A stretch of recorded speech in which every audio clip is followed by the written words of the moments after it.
Hey gang, Will here from the Ashland Fly Shop on location on the beautiful Rogue River today.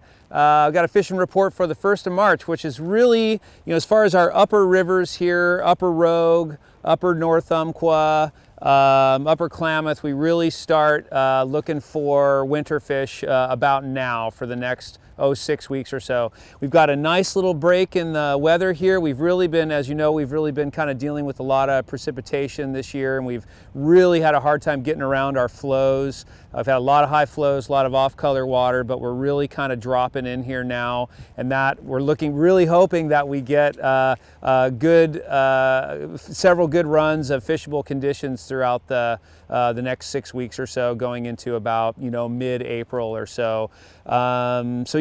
Conditions are out of the dam. We're looking at about 1,800 CFS, which is great up there if you're fishing up around the hatchery, and down around Dodge Bridge, Tuvell Park, we're looking at about 3,200 to 3,800, somewhere in there. We've got some good clarity, so we're really fishing close in. We're fishing the edges. If we're swinging flies, and that's where we expect to find fish. We've got some color back in the river. It's looking really good.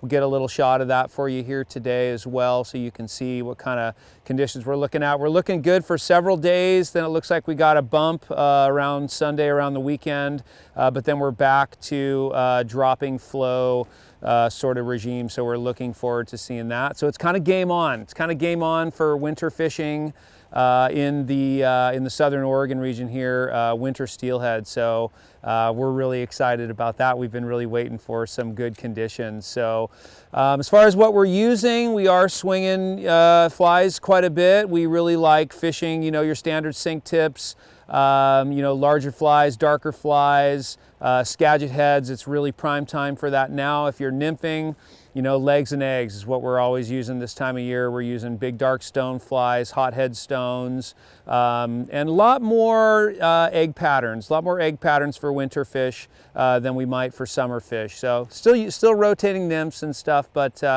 as a dropper, but really using those, using eggs quite a bit. Winter fish seem to respond to that pretty well. So we're pumped to be back into some fishable conditions, and really excited to be outside, and hoping to see a nice wrap up and peak wrap up of the peak for our winter season. So thanks for tuning in, and we will keep you updated on the fishing.